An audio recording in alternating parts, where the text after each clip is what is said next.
Episode of the Hustler podcast, episode 26, Lockie tells me. Thanks for tuning into the last episode, guys. There was a challenge between Kanuli and Lockie in a bench off, and the videographer won. So James is back to square one, the drawing board. I think he's been doing a little bit too much running. So yeah, you guys can check that out. And we also are running a giveaway.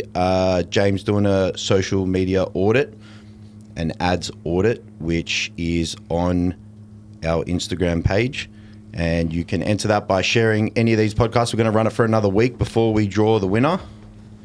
And without further ado, we have a very special guest today, Scott Slaman, former bodybuilder, bodybuilding coach, and just absolute weapon in the space here as well. I know I've been following along for a long time, and yeah, we've got him on today. I guess Scott, it's a very short introduction on my part.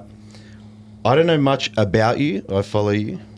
Am I missing, anything in that introduction? Obviously, you're well decorated as a bodybuilder here in Australia. No, you haven't really missed anything. There's been a lot of, a lot of years in the making. Yeah. The bodybuilding side of things has always been a passion for me. It was never my goal to be, become a pro bodybuilder or anything like that. But, just always had that interest in physique and then translating that into helping others, which has been an amazing transformation. I much prefer coaching people than bodybuilding myself. Why is that? Less pressure on the internal pressure, and I can actually relate to when people put that pressure on themselves, because I dealt with it in the past, and just making people feel at ease with the process. Yeah. And you said you always had an interest for, I guess, bodybuilding, physique. Yeah. When did that start? Well, I was a real skinny kid, in high school, didn't weigh much or anything. Wanted to get into sports. Was actually raised Jehovah's Witness, and my parents were very strict, and they were like, you can't, and I'm not saying that all Jehovah's Witnesses are like this, but I wasn't allowed to do any sports, so I couldn't have like that socialization or anything. I wanted to do wrestling and football in America and all that kind of stuff, and I wasn't allowed, so my dad got me, some weights in the garage. Started doing that, and, got strong. Still small, but got strong pretty quick. And then the wrestling coach and stuff like that wanted me to do that, and unfortunately I couldn't. But I did use the weight room, and I'd go in there after school and start training at high school and stuff like that. Still, I was always small in stature, but the muscle came pretty well, and I had the old Arnold Schwarzenegger encyclopedia book, and just adding all these exercises, doing everything wrong, just doing ridiculous amount of volume. As you do. As you do when you start out. I made all the mistakes. Yeah. How old were you then? It was probably 17, something like that when I started training. And that was in the US? Yeah. And how old were you when you moved over from the US? Mid-20s. Mid-20s. Yeah. So I'd competed in the U.S. a few times before I came over, but and that's where I did the managed gyms and coached people, and managed the Gold's Gym, and did all that over there for quite a few years. But awesome. And we all know, I guess, and if the viewers don't, but the US is like far ahead with strength, conditioning, all that sort of stuff from, I guess, high school level. Equipment, knowledge, leading in that space. What did you notice moving from the US to here from that standpoint, Well, Australia's really caught up now, I believe, and just and looking at your gym downstairs, you've sought out these pieces, and your shit. You know which like even some of the stuff that we were talking before goes back to even like they made it better back then. 70s. Yeah, exactly. Incredible stuff. But, when I first came to Australia, there was a trainer over here that I'd contacted that wanted me to come out and train some people. And I came out here and I went into the gym, and it was like, they didn't even have Olympic plates. It was all the, the 1-inch plates and just real old school. And, you know, a lot of the guys in there at the gym at the time, like they were all tradies going in their work boots and everything like that. And I was like, What gym? What have I gotten myself? It was called Busybodies in Bologna.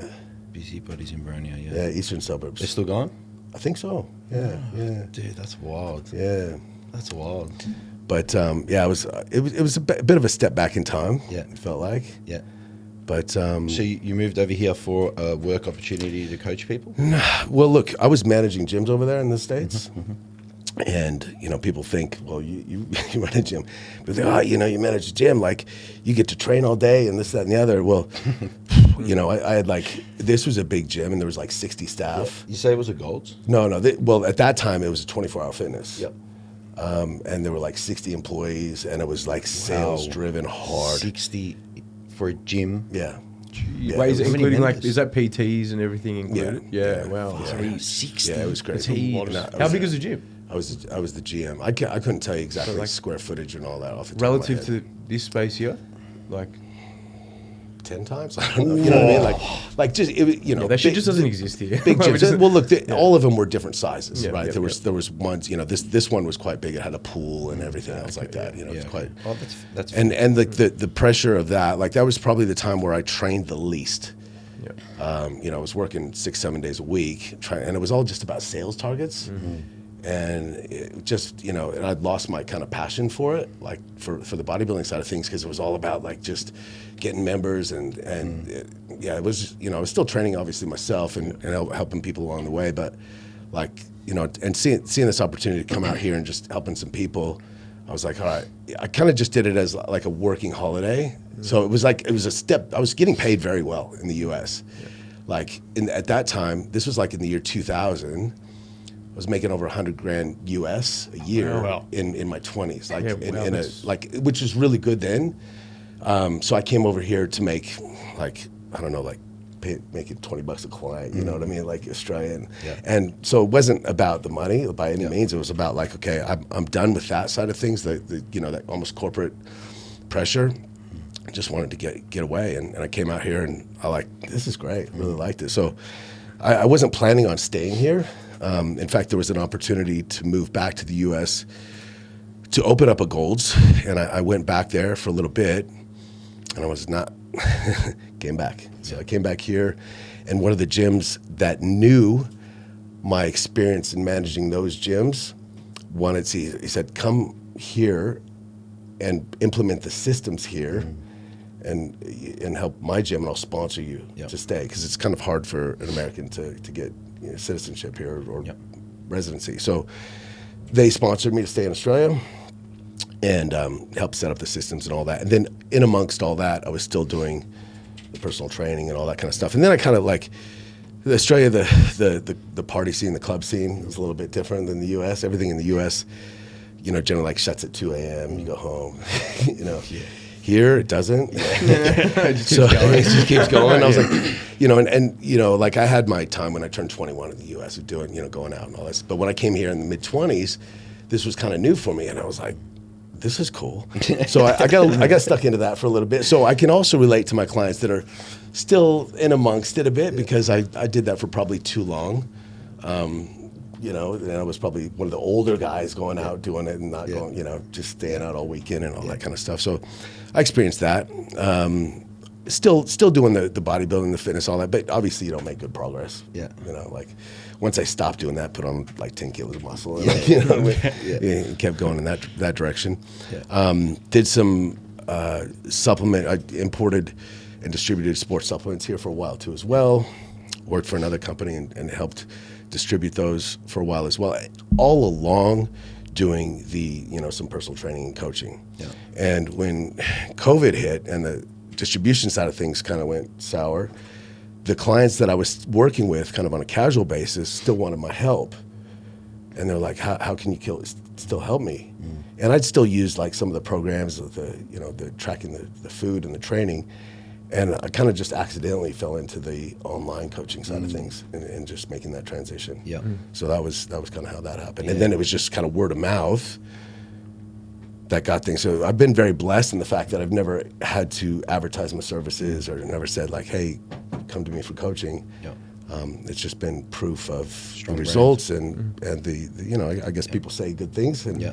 I'm very thankful for that. Yeah, I noticed as well. I was like trying to find a photo that we could put up before this. I'm like trying to find a fucking photo of you, Yeah. like on stage. Yeah, you don't have a single photo. There's a few out there, but I'll find something. I just went on again. your Instagram. Yeah, So yeah, like, yeah. you know, like obviously you got most coaches and Yeah. like myself included, like, you know, we post our physiques and stuff and obviously like a lot of people look at that and they're like, oh, you know, he's got muscle. Yeah. I'll work with him. You haven't got one single I got no photo. muscle. That's what's fun. Nah, you still look yoked, man. Yeah. You still look 52 now, you know, so I think You're that's doing all well. right. Yeah. You're doing well. And you're still training on the regular as well. I watch. Yeah, yeah. It's, I, videos. you know, that's my little stress outlet. You know, get in there for Yeah. you know, before I get the kids to school and all that stuff. But Yeah. you know, and you know, now I don't find, you know, yes, the proof is what you've done with yourself. That could be, you know, a big aspect of it. And I did all right. Like, you know, I've won a number of titles and whatnot here, but. Some national level ones. Yeah, with NABA and Did a little bit of IFBB, research. Yeah. But you know, won the VIX, the IFBB under 90s and stuff like that, and second at nationals, Yeah. and you know. But again, like That's awesome. my goal wasn't like status as pro card or anything. It was just always to get better than I was, Yeah. like keep improving. And then, you know, now I want to highlight what I can do with other people and share my knowledge and get them to do it kind of safer. Yeah, of course. There's that element as well that is an inevitable must in, I guess, some federations. Now, obviously, like, you know, like I said, I follow you, and there's a lot of education. Like, that's like your main focus is like talking about the things that, one, aren't spoken about, two, they're not spoken about but need to be spoken about, essentially, and some really good training tips as well. You train with Jimmy at Athleticon predominantly. Well, I train at Athleticon. I haven't trained with Jimmy for years. Sorry, my bad. I meant sorry, it is Jim. Yeah. I actually used to train with Jimmy when he was getting ready for the Worlds years and years and years ago. Yeah. Unreal. And obviously, like, we used to work at Jim's gym. And that's evolved like really nicely, and it's one of the few gyms that has like an array of old school, new school, like hand picked. I hate using that, but like dedicated pieces for each muscle, for each angle, for each, I guess, resistance profile. Yeah. How important you reckon that is? Yeah, look, we were talking about gyms and whatnot. Like when Into Performance was going, I was driving like, you know, over half an hour to get there, just because, you know, my workouts were so much better being able to use that kind of stuff. I think we're pretty spoiled in Melbourne, actually. We've got some really good gyms. I mean, yours included, man. Very impressed. Thank you. So I you know, like you can get a session anywhere. Like you can make do, and when you've been around for a while, you can even change setups and things like that to make it work. Yeah. But you know, and then as you get older and things start hurting a little bit more and whatnot, sometimes you get a little more picky, and you find, okay, well, I can't use this. You know, there's only certain leg presses you could use, or only certain hack squats that feel all right, like that kind of stuff. So, I think that, you know, there can be, you know, I know I've had a couple clients that have switched gyms to that, you know, a better equipped gyms, and the progress just goes to the next level. Yeah. There's nothing better than like from my angle, I think it matters heaps. But there's like nothing better than getting on a piece and shit doesn't hurt. It feels good. You feel the target muscle. You know, you can get close to failure, and you don't feel like you're about to snap your shit up. Exactly right. And look, that's another thing. Like with the online coaching side of things, when you're setting up programming for people, because I'm not there in person with somebody, you know, taking them through the movements, I do ask them that they send videos that I can, you know, critique their form. But, you know, I ask them, you know, I want them to be a bit proactive in, you know, if I program an incline press, I say, you know, try some of the machines you have, the converging presses or whatever it might be. See what feels good for you. See what you feel like you know, you don't have any issues, no niggles or anything like that, that you can, you know, get nice and stable and progress in, and make that your choice. And then you might not, you know, choose the one you're going to stick with right at the beginning. You might alter it a little bit, and then find those, and find a couple pieces that you can rotate back and forth between, and you know, it doesn't have to be something because I've even said it. Like, I want them to think about it. In fact, you know, I'd say over half my clients are coaches themselves. Yeah. So, you know, they do have an understanding. Some people don't want to think, though. They're like, okay, just tell me what to do. I'm happy. But that's where, with the education side of things, I don't want to just tell people what to do. I want them to understand why, and I want them to explore and try these things for themselves. Yeah. And then we make the decisions together on what to do. Of course, yeah. When you spoon feed someone, like, they never learn truly how to make a decision for themselves. Yeah. And when you're not there, they're like, what the hell do I do, right? Yeah, and look, a number of my clients, I know they would be fine on their own, but then it becomes, you know, more the fact that I helped hold them accountable, and if they didn't have me, chances are that sometimes they would just not do all the right things with the food and the training and all that kind of stuff. Yeah. Oh, there's absolutely no doubt that I think anyone who has goals to be the best they can be will benefit from a coach. Without and you know, if I was younger and still competing, you know, even with what I know now, I would still hire somebody to have that other set of eyes. Just take the guesswork. Did you have a coach when you were competing? Yeah. So when I first competed in the U.S., I had this guy, this IFBB pro guy. They called him Baby Hulk was his nickname. Baby Hulk? Yeah, Baby Hulk. What a name. And why Baby? I don't know. He was massive. Big black dude. Yeah, he was huge.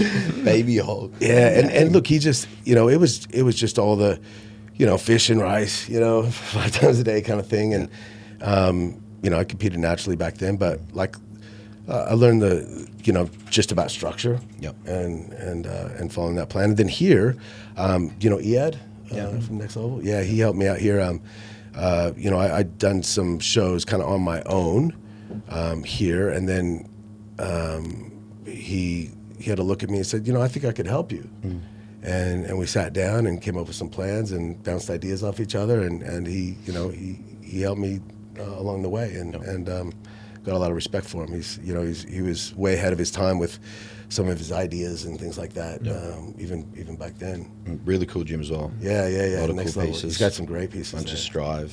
Yeah. If you're listening, just sell me your shoulder press. Yeah. I can't get him over the line. The plate-loaded shoulder press. I can't. The Strive shoulder press. I'm just like, I think he's got a pin loaded. I'm like, come on. Every 6 months, I'm like, hey, shoulder press ready to get sold or what?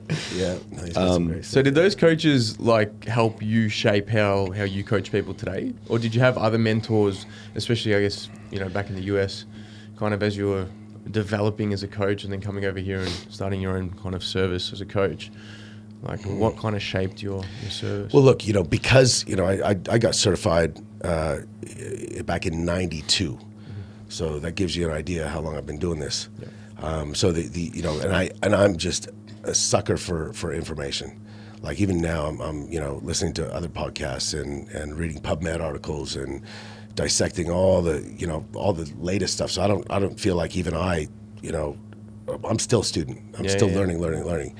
And then I just think of how can I communicate that with other people. I think communication is the key, and then just thinking about like how would I want that help. And this goes back, you know, also, you know, I try to find out with each individual person is different in how they want to be coached as well. Some people want to be, you know, given a little bit more leeway. And I try to establish that from the beginning. I said, you know, if things come up, you know, how hard do you want me to be? And other people say, no, you know, be hard on me. Yeah. Like, you know, and this is where, you know, some people mess up on their food or whatever kind of thing is. And some personality types, I know they're going to be really beating themselves up for it, right? And there's no sense in me making them feel worse and putting them into a hole. Sometimes it's better, you know, to encourage them and say, it's all right, just get back on track, whatever it might be. And other people, so, you know, you got to pull them up and give them some tough love and say, man, what are you doing, right? And so I think it's you know, the combination of the education I've had over the years and then just learning how to communicate with people is what translates that education into helping, and just knowing real world experience. Yeah, working with people. And just knowing that no two people are alike in how they get coached or get that information delivered to them to help them at their best. Yeah, because there's been a bit of a sway, like I guess in the industry the last few years towards like a real science based kind of, I guess, coaching and lifting, which is great, but I think if we miss the human side of the equation, Yeah. you can be the best coach, have all the PubMed articles stored in your brain, but if you can't deliver that in a way that the client can resonate with, and I guess get on board with and trust you with and all that kind of thing, you'd know that. Yeah, most definitely. And I see that happen a lot. And I mentioned this in another podcast, I think, but you'll see some of the younger coaches, whatnot, really want to like throw out all the sciencey, words and all that kind of stuff to kind of prove their worth. But if you don't, you'll find that the people that really know their stuff should be able to explain it fairly simply. Yeah. And look, when I was coaching, when I was training people on the gym floor at Gold's Gym, when I was 18 years old, I was telling people all this stuff. Like I was, talking about origins and insertions and going through the anatomy of everything. And these people didn't care. No. You know what I mean? I just wanted to sound smart, right? And but what they needed is wasn't that at the time. And look, there's other people like I said before. So a lot of my clients are coaches, and some of the reason why they've come to me is they do want to learn. Mm-hmm. So they want to know why we're even sequencing exercises in certain orders. Why bringing up different body parts. Why we order them in certain ways. Hitting the muscle. Why lengthened positions could be better, but also cause more fatigue. Just different things like that that people want to go through. And again, it just depends on the person. Do you want to go into that? Like how you would structure, I guess, let's say, a program. Obviously, everyone's going to be different, right? And, some people, you got your upper, lower, other people, you got your chest, your back, your legs on different days. Yeah. Obviously, the trend, at least when I started, I'm 29, I started when I was 14, 15, and I was watching bodybuilding.com, Chris Gethin, 12 weeks to lean, that was my shit. It was always chest and bis, back and tries, legs, what do you reckon, obviously it's evolved, right? How do you structure your sort of programs, if we could call it, your average, most common approach? So, first of all, success leaves clues. So I'll find out what's worked well for a person in the past. So I think that's important, is to listen. A lot of people just, okay, here's your program. No, I want to listen. What has worked well for you in the past? Looking at the recovery abilities, looking at what body parts they want to bring up, looking at what might be a little bit more of a dominant body part, maybe pull that back. And if, on the other hand, if whatever they're doing isn't working, then trying something maybe completely different, right? And I, over the years, have tried everything you could possibly imagine. The bro splits, the full body training, the Y3T training, the FST7, the Ben Pakulski MI40. Like I've done all of it, for at least 3 months straight to give everything a proper crack. I even did a thing where I was training my full body twice a day, training eight full body workouts a week, and actually got good progress with it, right? Wow. So I've tried it all, and I think a big factor also comes is to what somebody enjoys. Like I did full body training for a little while, like every other day, and I actually got good results with it. I was just getting stronger every single session. I'm like, this is crazy, but I was dreading the sessions. I was going, fuck, here we go again, And I was like, thank God, a rest day every other day. But it was like, and I just didn't enjoy it, right? So that becomes a factor. And then you got to look at what a person's like. Is it more of a person that wants to really enjoy their training, or is it somebody that needs to be pro bodybuilder and they need to bring up a body part, and it doesn't really matter if they don't enjoy it as much? So those are all, and I couldn't tell you an exact formula for how I look at the programming. We look at, and everybody is completely different. I have one client who he trained very hard, and he didn't want to pull back in the intensity at all. Like he would go absolute balls to wall failure, but he couldn't train 2 days in a row. Like he literally had to do a day on, day off because his just recovery was that smashed. And then other people, I need to bring them up. Like, man, like what are you doing? How are you doing more reps and weight on your last working set than you did on your previous sets? Like that means that you've held back, you sandbagged, and you waited for that. So again, I couldn't give you a specific answer on that because everybody, like, this is where I kind of study how somebody is and then evolve it from there. No, the answer's perfect. I was just about to say, this is the sign of right a answer. good coach. Yeah, I mean, like, what I asked is the most commonly asked question on all of our pages in our inboxes is like, what's the best split, upper, lower? Like, what do we do? Like, how do we do it? It's like, oh, fuck, what do you enjoy the most? Like, just like at least start there. You know, if you don't enjoy something, are you really going to push it close to failure? Yeah, exactly. Give it a good go. Yeah. Are you going to even get into the gym if you're dreading a workout you don't want to do? So that becomes a massive factor. Yeah, and there's times where I've seen people's programs, and let's say they are doing a program when they come to me that they're really enjoying, and they're making good progress on it, and even on paper it doesn't look the best. I could see some flaws in it, and I might kind of mention, oh, it could be better here and there. But you know what? Let's just run with that because you're enjoying it and you're making progress. And then when that stalls out, we'll switch it up. Yeah. You know? And then I'm sure you've seen some clients that are just doing like crazy shit. Yeah. And I'm probably going to know your answer, or you can correct me if I'm wrong here, but obviously like crazy shit to the point where like it's like, dude, we actually need to change this, but you can't in the first month or 2 or 3 because they're not bought into the change. Maybe they're like, oh no, this is just what works for me. I haven't had too much resistance with that. Like, 'cause most of the time people, you know, will come to me in the first place because They trust they trust me. They want to be better, right? And then, you know, and then I'll be really easy with them. I'll say, you know what, just try it for a couple weeks, right? See what you think. And most of the time, like, let's say somebody's doing a stupid amount of volume, you bring it back and, you know, increase their intensity, and you know, you get them in the mindset. Imagine you're just doing one working set, not that you just do one. Like, how much effort would you put into that rather than your 5, right? And then all of a sudden they're going, my goodness, my strength is just blown up, you know, and then they get confidence in it. They're like, okay, they buy into it because they've seen what it's done for them. Man, his weight's going up like crazy. And then the funny thing is that sometimes people make such good progress in the beginning, and then, you know, a few weeks down the track, they're like, man, my, you know, progress is just really slowed down, you know? And I look at it, at their progress, and it's still like, they're going like 2, 3, 4 reps every session on everything, and the weight's still climbing. I'm like, your progress is still freaking phenomenal. Like, you know, as you know, if you've been training for a long time, if you even get, you know, an extra 2 reps on something with the same weight, or an extra 5 kilos with an extra rep, that's something. Huge. You know what I mean? So that's, you know, I kind of, and then also the other thing is with the training is when people are trying to chase that logbook too much, sometimes you got to say, you know what, send me a video, right?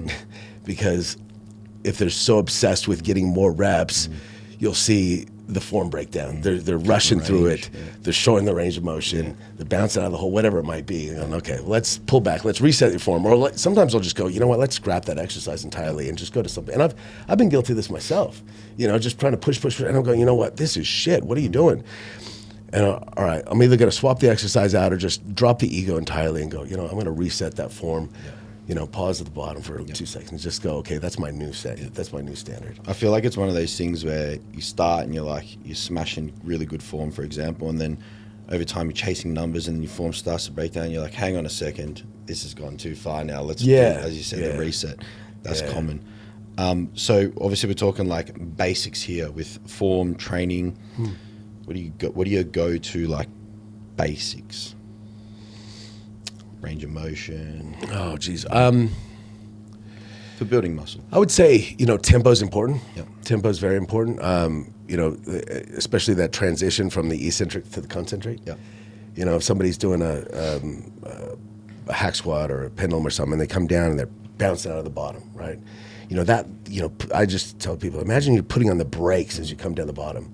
That little 1 second pause when the muscle's a little bit more lengthened. So that is putting a lot of tension on the muscle, and that mechanical tension is what causes those adaptations. And we want that. We want to stimulate these high threshold motor units to switch on, and you know, that transition, that slow down, and then you can explode. Like, there's no question, you can drive it up as fast and hard as you can, but if you've got a decent amount of weight on there, it's not going to fly up. You're not going to like throw it to the ceiling. But that is going to create the adaptations. And then what we look for is a natural progression. So the next week when you come in to do that, that extra rep is just there. Like, it almost surprises you.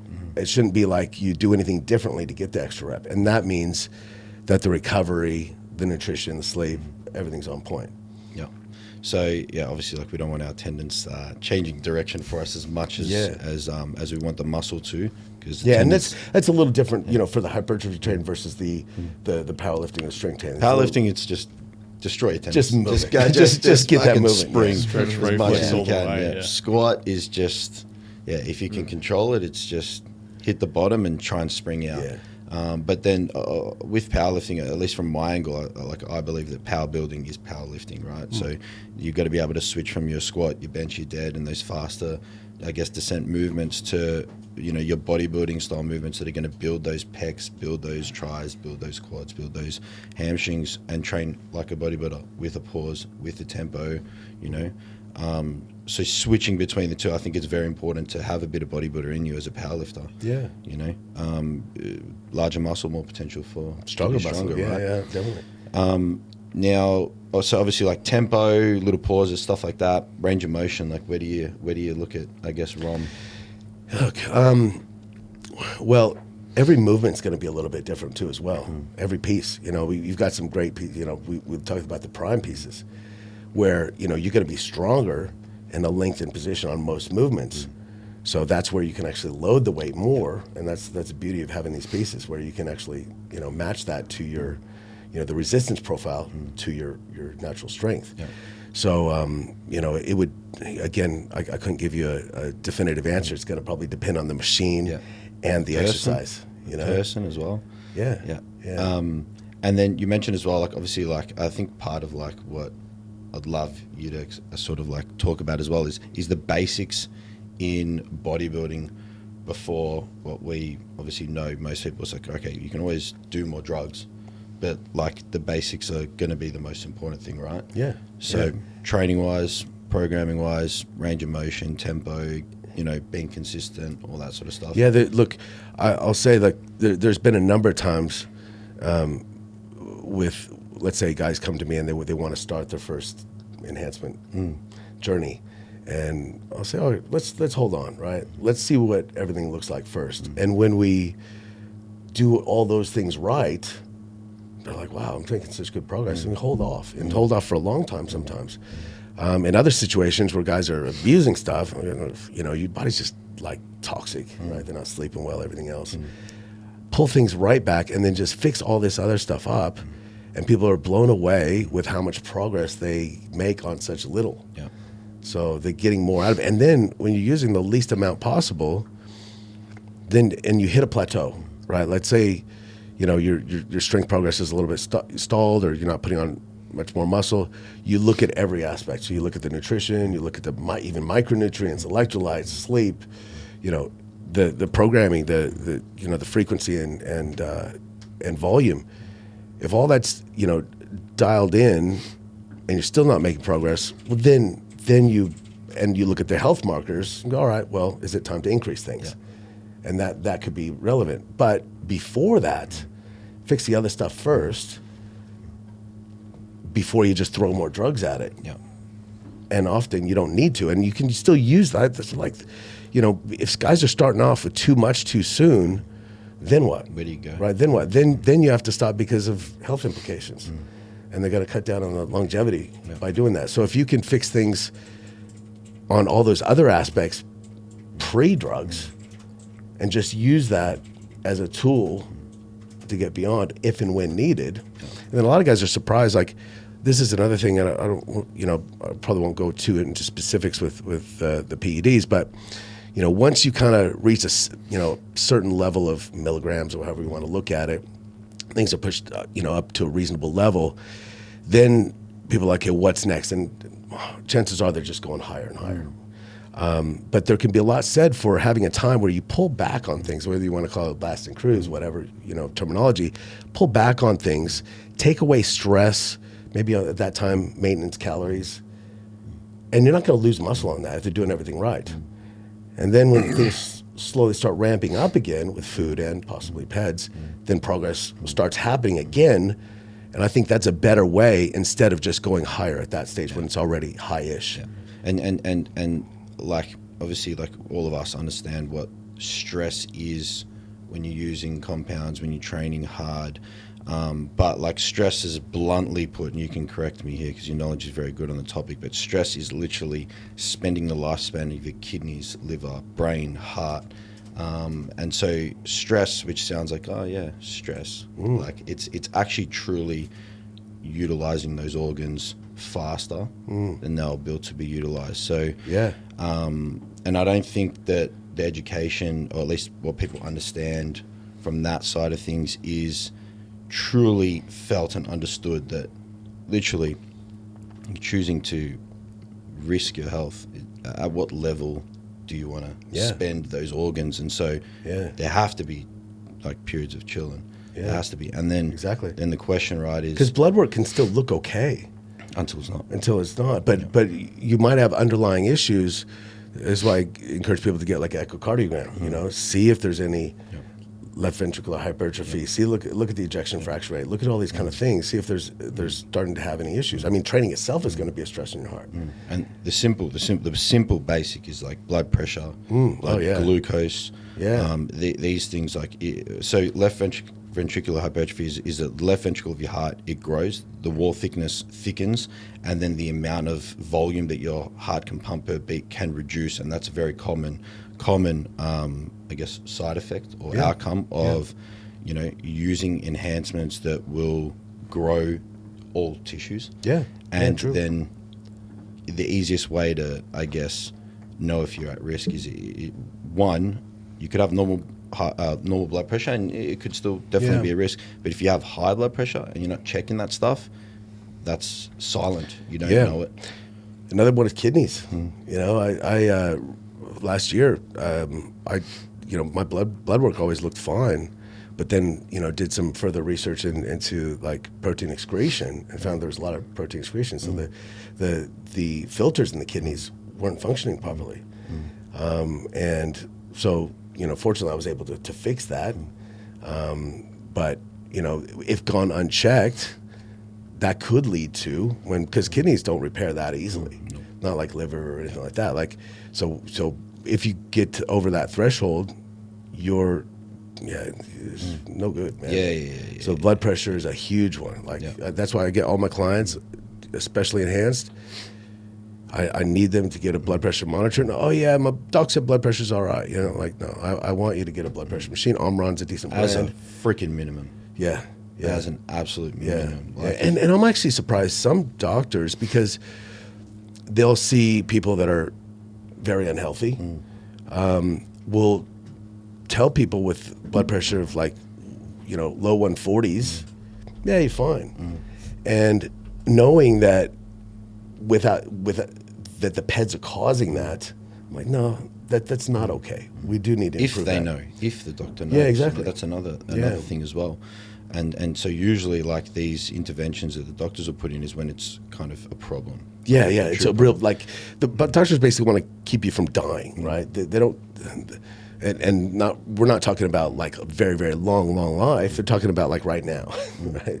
So, you know, if there's something that really needs to be, you know, that's a little bit off, they sometimes don't, you know, I mean, and this isn't their fault. Like they're there with you like 10 minutes and they're just in and out of each patient. Okay, you know, next. And they don't really have time to explore and see what could be the issues and how to resolve that. I think there's a level of possible negligence on their part if they do give you, you know, a statin or something like that to reduce your blood pressure, knowing that you're using certain things.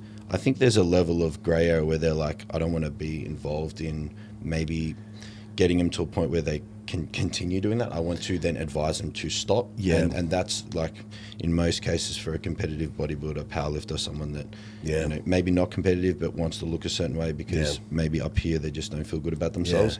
And so that's where, you know, that obviously falls down in the doctor space, and they're very smart people and whatnot. But that's where guys like yourself and other coaches out there that actually truly understand this shit could possibly keep you in the sport for longer, but could also keep you breathing for longer too. Yeah, exactly. And I'll, you know, like, yes, people do, you know, private blood work and show me the bloods and stuff like that. But if I see something off, you know, I'll be the first to say, take this to a doctor, right? And ask them to do, you know, the blood pressure, you know, get them to refer you for a echocardiogram, or let's get a liver ultrasound, or let's do a ACR urine test. Like let's look at these things further, like through the medical, and especially if, let's say, they are taking some blood pressure medication or whatever, and it's still not good. I'm like, okay, well, you need to get this actually monitored, right? Like I don't want to play. I'm not a medical professional, of course, and also as coaches, we do have to think a bit about,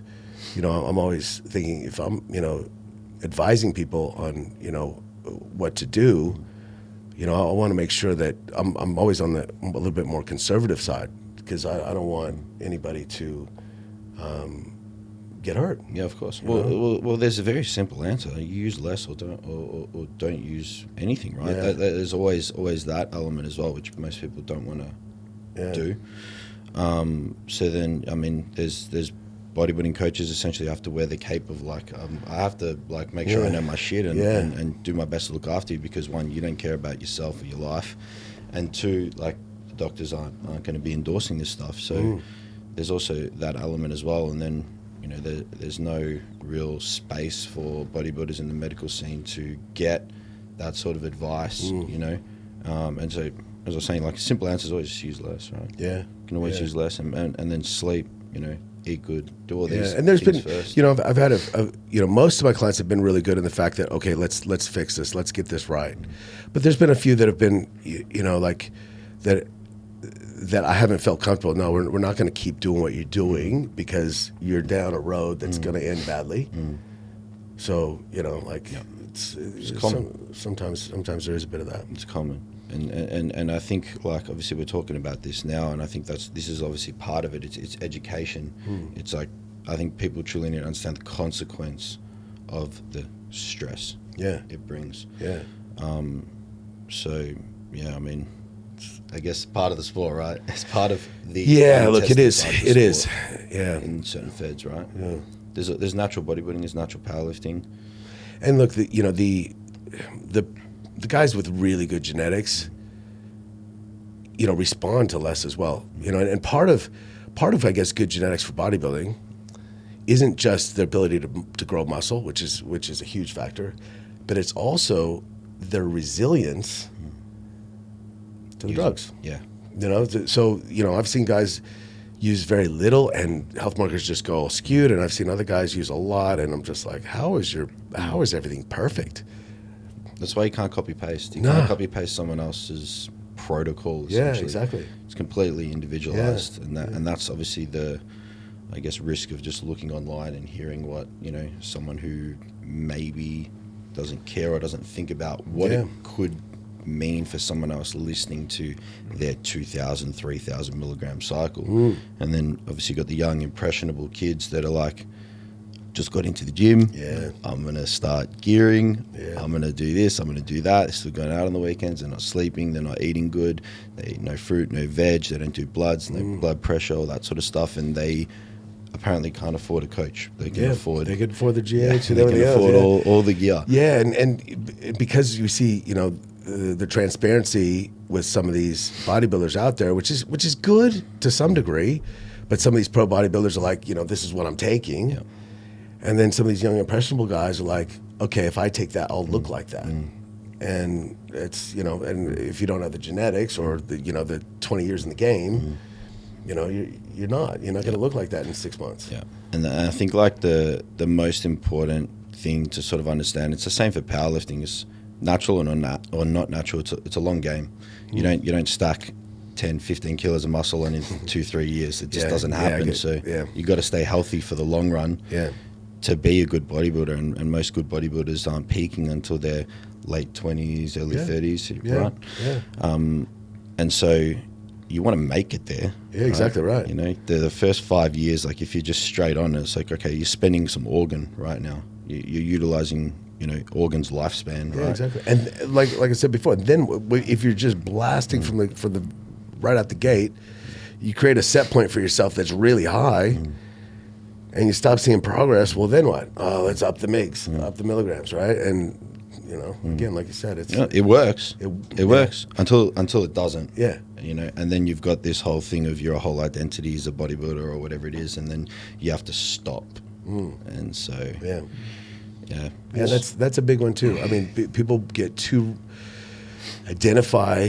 You know, that's a lot of people get into bodybuilding, the physique, aspect of it to to feel better about themselves because there's insecurities and this, that, and the other. But a lot of times it doesn't fix the real root of things. They can develop some. I think the biggest aspect of can benefit is the good habits and the discipline that it takes to do well in bodybuilding, of structuring your meals and training and all that kind of stuff. But the psychological aspect of how you view yourself, sometimes that takes some deeper work.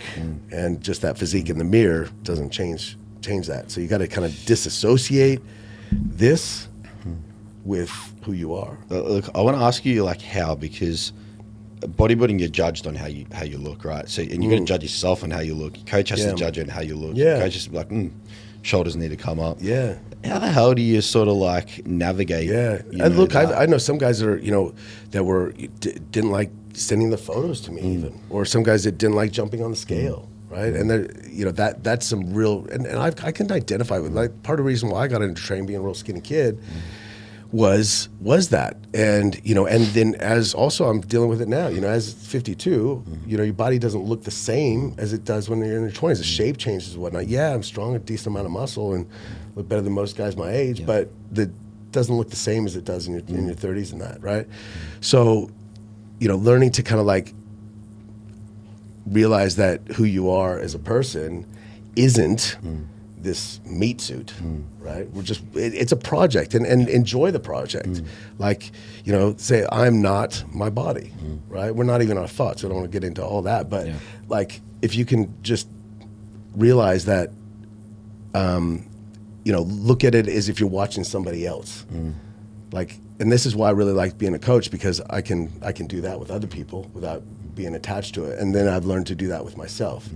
When I've gone, okay, and people as humans, they want to progress, right? They want to make changes, whether it be, with their personal life, finances, or physical.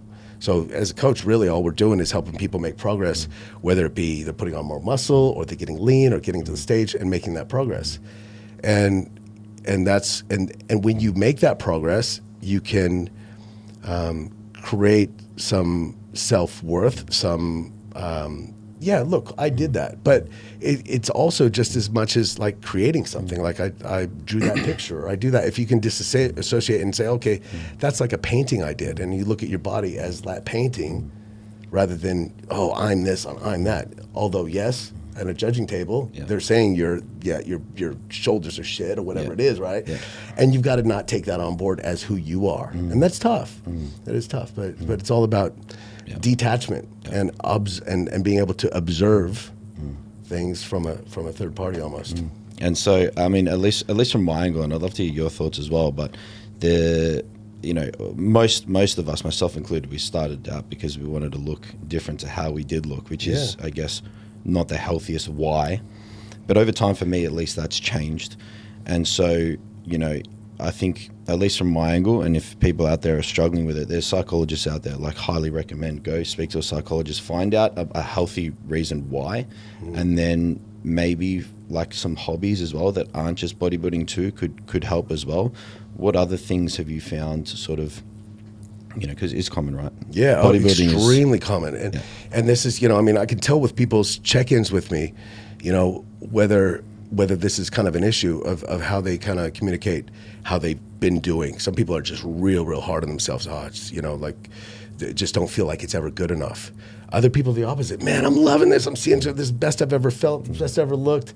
Absolutely ecstatic. But those, I really take time to try to nurture the people that are still really hard on themselves, and really, and sometimes it's more things like even, meditation and getting present, because when we are thinking about this body and this, that, and the other, we're generally projecting ourselves, of how we looked in the past or how we're looking in the future, and trying to play all these different scenarios.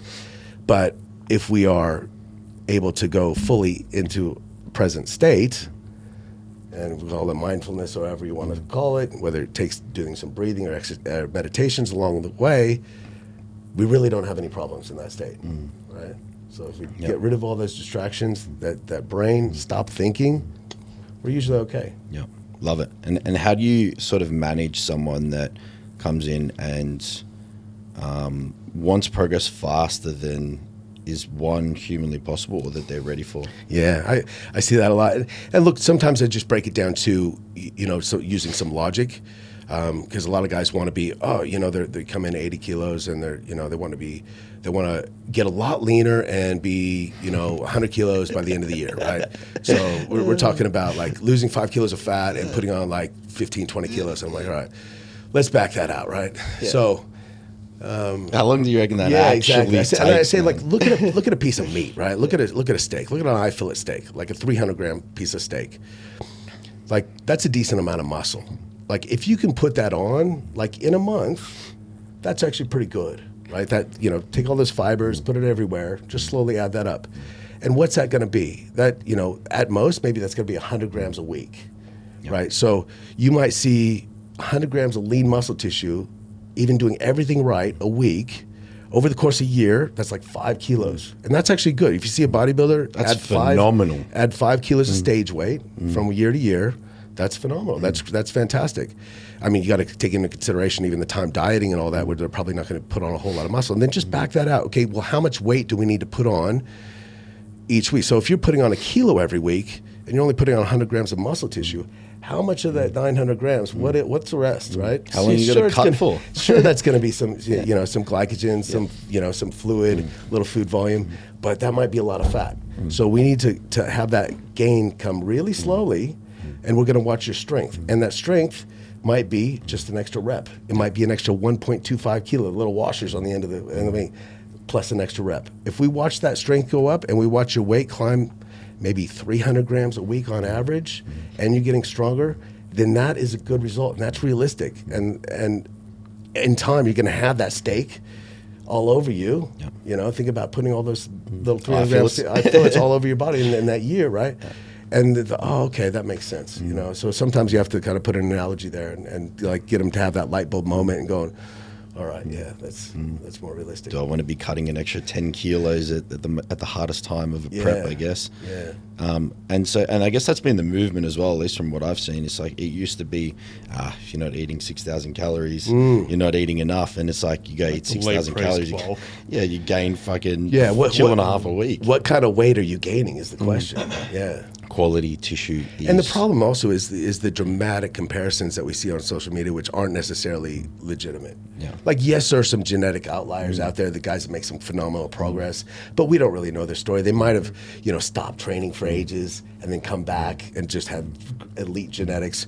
Or we see, these phenomenal lighting and sometimes Photoshop, 100%. And like, there's not that many like true like mass monsters out there, right? There's only a very small percentage of people that can like do what it takes from like a nutrition standpoint, do what it takes in the gym, have their life, I guess, revolve around training and eating, or maybe they've got someone else to prep their food. They can sleep, an hour in the day and 8 at night. Like it's very unrealistic. And so you look at all these people and you're like, oh, I can do that. And it's like, well, you sleep 6 hours, you work full time, you're not that consistent. It's like, well, okay, and that person's got the genetics too. Genetics are a huge factor. I mean, I've seen people get away with some horrible habits with amazing genetics, and then other people are comparing themselves. I mean, on the other hand, you're basically stuck with what you dealt with, your parents, right? You can't change that, but there's no reason why, if you fix all those things you're mentioning,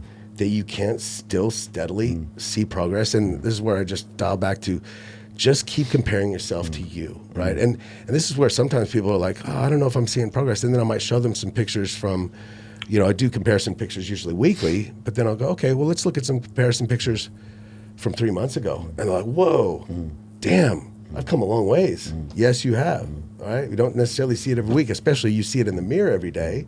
But look at how far you've come, and look at what you were lifting then versus now. I've had some clients make amazing progress in like fairly short periods of time, and like I'll look at it and I'll think it's amazing, but they've got this 100 kilo goal in mind, and they've gained like 3 kilos and they're still like very like lean, and you're like, this is off chops. If you do this every 3 months for the next few years, like that's awesome. And like, oh yeah, no, but I still look shit. Yeah, and part of that is again that self-reflection and just and part of the discipline will help their positivity, but again sometimes it takes some deeper work with a therapist or just getting present. Yeah.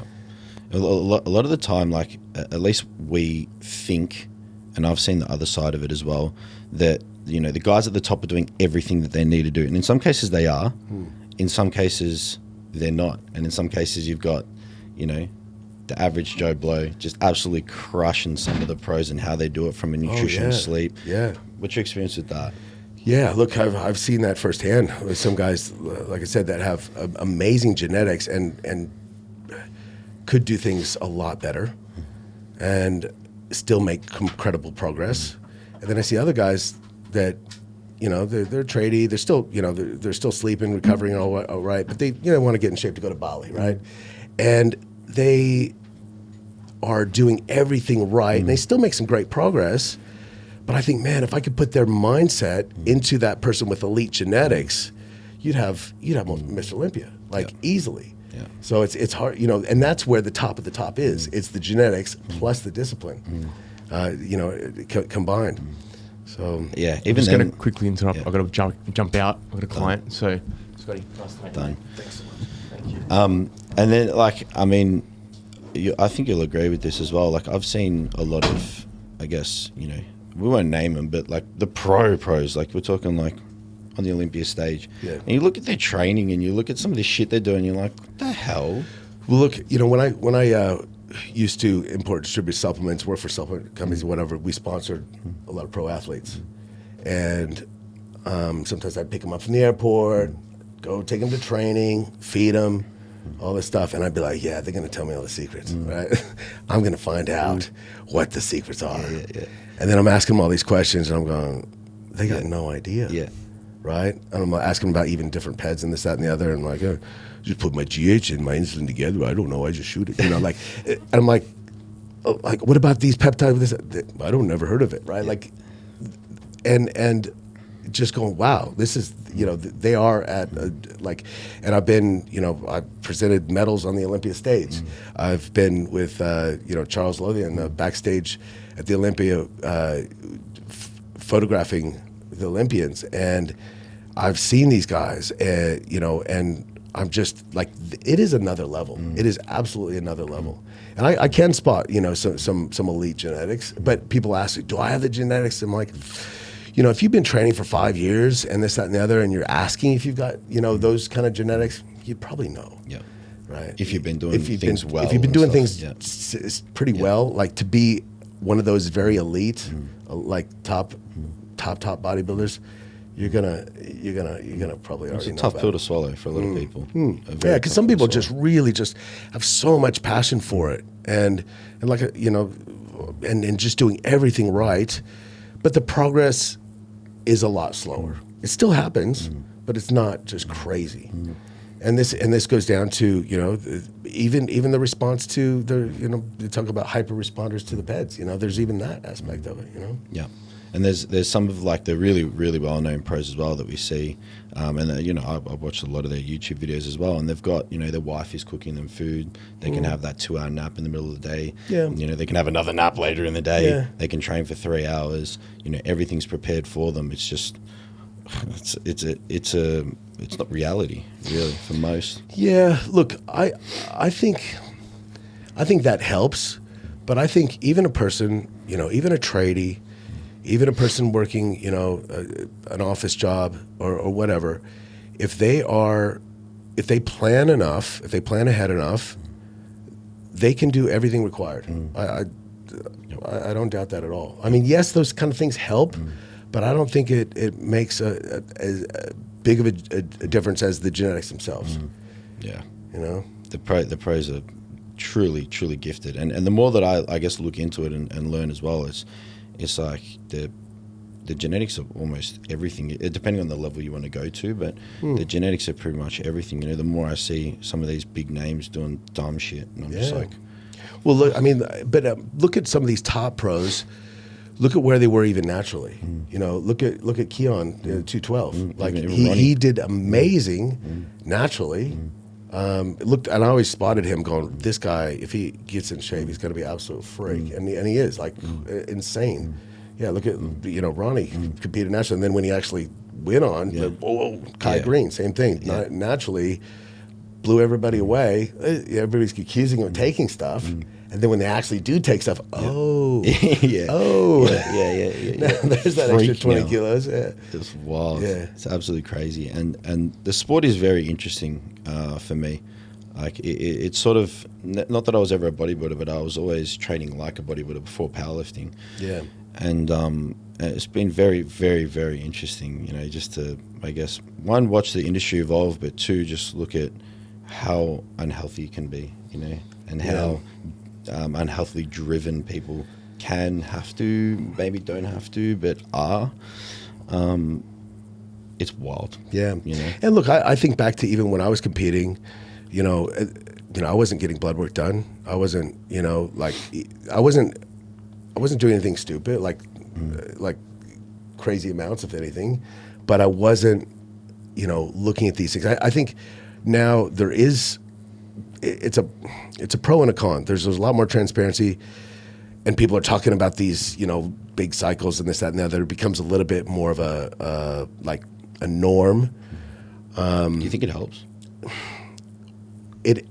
On the other side of it, there are a lot more people talking about getting these health markers checked and getting your blood pressure done, checking your bloods, and how to even fix these things, and what supplements and ancillaries and peptides and things like that you can do to help get your health markers back. And so there's a bit of both. So there's some, kind of steering people towards those extremes, but there's also enough information out there to show people how to kind of help along the way. And I think, me as a coach land somewhere in between, where people usually come to me because they want to make some good progress, but they want to do it safely. Yes. And that's why I pride myself in doing is making sure that people make as much progress as they can. As safely as possible. As safely as possible. Yeah. There's never zero risk, man. There's It's never zero risk. Yeah. Safe. Even as a natural bodybuilder or powerlifter, there's no such thing as safe. Like you're lifting heavy weights, we've seen people drop a bar on their neck and get seriously hurt, or exercise, so it's not safe. So I guess my question has just left my mind. That's all right. But we're talking about like the information out there. Is it better that it's becoming more available for people and transparent, or is it I mean, I kind of almost liken it to if you go to like a beauty clinic where the girls are getting all their facial work done and all that. You see the girls working there, and they're very almost overdone, and it's probably because they're around it so much that it becomes just kind of like normal. Whereas like if you're around the bodybuilding side of things so much, then we're talking about like, high doses in milligrams becomes almost normal. Whereas if you talk to a doctor, they just look at it and go, "What are you doing? Like, do you realize what implications you're having?" And so, how do you? I guess if there's people out there listening along, like, how do you choose who to listen to? Who to get your information from? What sort of good, well-rounded information the person is sort of putting out there before you go and listen to? Yeah, look, I listen to it all myself, both extremes. And I come from, the thought process that, let's from a science base where we look at what are the outcomes, both the pros and the cons of it all. If you were to do this, then what are the consequences, and is it worth it, right? So that's kind of how I look at it. Yeah. Another, I'll give a plug out to a guy I used to read a lot of his stuff. You probably know Dr. Scott Stevenson. Yeah, he's done a book called Be Your Own Bodybuilding Coach. But you listen to his podcast and stuff like that, and he never even talks in absolutes. He's always, okay, this study showed this for this particular, and there could be even flaws in that study. And, he just, there's never any definitive. He never even recommends particular dosages or anything around that, but it's all just about learning. And I think that's very important is to go with somebody that's that doesn't give you like black and white answers about this is what you must do and this is what you can't do and this, that, and the other. But, you know, it's like that old answer, you know, it depends, right? Like, so there's a situation for everyone, and you know, every person is very, very individual. And I think you'll agree as well. Like if you're listening to someone out there, like they should be talking about the basics. They should be talking about your sleep, nutrition, blood pressure, blood work. Yeah. Supporting, I guess, super secret supplements that you can use as well. And this is the problem. Like if somebody doesn't have a coach and they go to the gym, and you know, some gym bro tells them, "Oh yeah, man, just take 5 minutes of this, 5 minutes of that, you'll be fine." Right? And they don't hear anything else, and then they come to me later and go, "I think I messed up." Yeah, you did, but let's fix it. 100%. That's the thing as well. Like, it can go both ways, as you were saying. You know, the information's out there now. People are talking about it, but you know, at least for me, it's like I want to listen to the people that are talking about the entire picture. You know, the longevity side of things too. And if they're not, then they either don't know much about it or they don't value it. And then, do you want someone in charge advising you on your health that doesn't value the health side of things too? And like, as I was saying before, like bodybuilding, there's a lot of people out there that they don't care about their life. Like bodybuilding, they're happy to die early. It's a very unhealthy mindset. Die big, you know. It's common. It's common, and it's like, well, hang on a second. You're gonna have kids one day. You're gonna want to see your kids grow up. You do give a shit about your life. You just might not right now, but you need to go and talk to someone. You know what I mean? It's there. I've heard it too many times. Yeah, I saw an interview with, I can't remember who it was. It might have been Mike Matarazzo, who was having some heart failure issues and didn't have long to live. He's died since. I could be mistaken on this. Just talking about, like, you know, guys, it's not worth it, you know, and just like, it gives me chills thinking about it. Just, you know, hearing his story with the family and all that, like just looking back and just going, what, you know, like, I've had some scares in the past, not due to PED-related stuff, but where I've been in the hospital and just looking around, thinking about life choices and things like that. And man, I never want to be there. Like, I never want to be in the hospital, like dealing with these major issues. Like, it's a terrible place to be.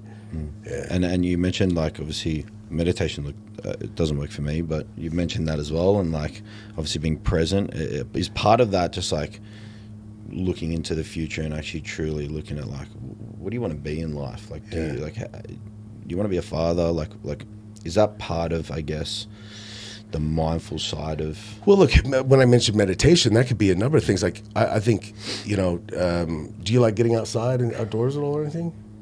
Yeah, I don't mind it when I have time to do it. That's the problem for me. If you did have, like if you were to go for a walk along the beach or, you know, go out on a trail or something like that, like that itself, if you can, you don't have to just necessarily sit there and clear your mind and breathe and all that kind of stuff. But if you can do something that you enjoy, that's not necessarily a stress on your body. Because training, people think, oh, that's my meditation, right? Because you do. You clear your mind. You're not thinking about everything else. You're lifting some heavy shit off the floor. That is a kind of a form of meditation because you are right there in that moment. But that is all stress.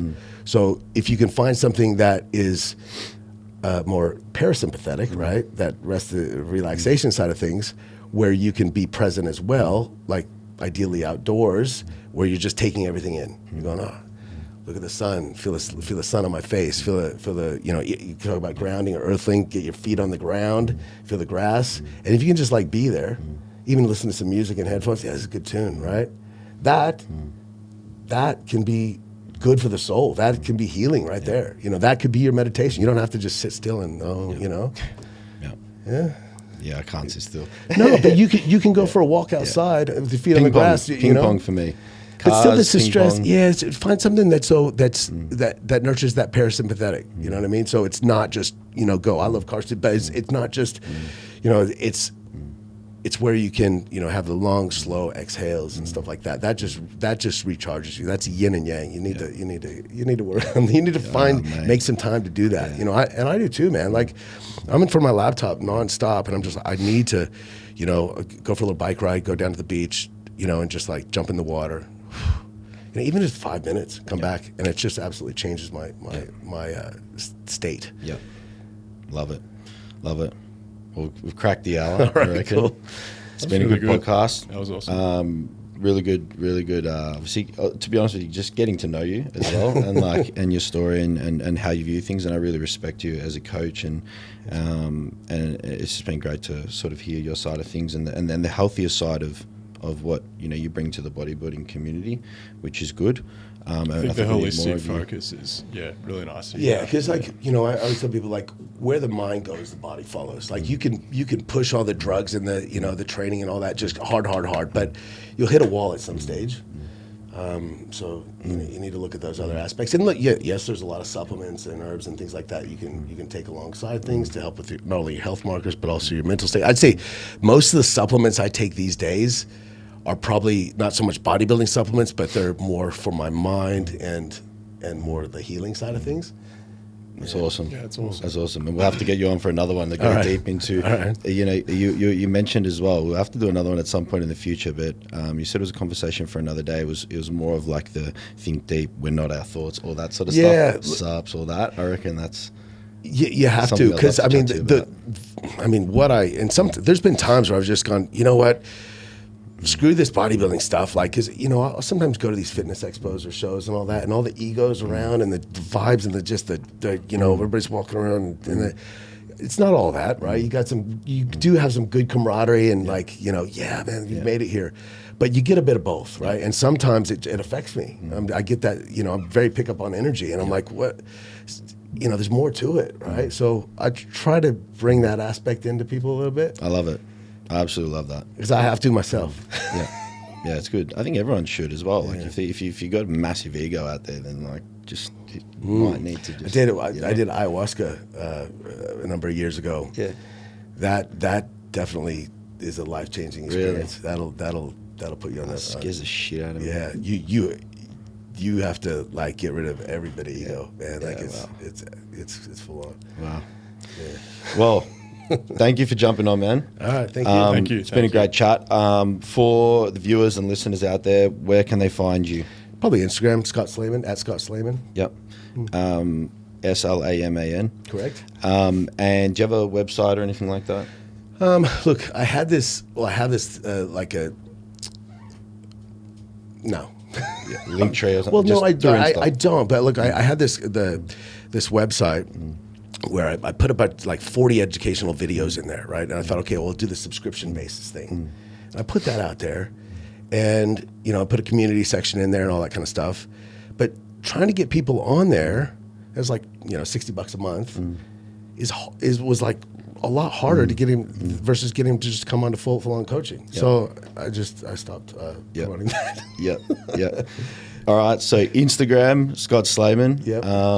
And I guess, I think that's pretty much. Yeah, by the way, I want to give a shout out. This gym is absolutely brilliant. He's been trying to get me out here to train for a long time. And I didn't realize how good it was till I came this morning, and I'll definitely be back. Thank you, man. I appreciate it, and I look forward to having you here for a few sessions as well. Yeah, brilliant. But thank you for your time, viewers, listeners. Thanks for tuning in and supporting. Without you guys, it'd be nothing. So we really appreciate the support. Any questions you have, drop them below. If they're for Scotty, we can get them answered 100% over the next few weeks. But we'll leave it there for now, and we'll see you guys next week. Thanks, Scott. Thank you.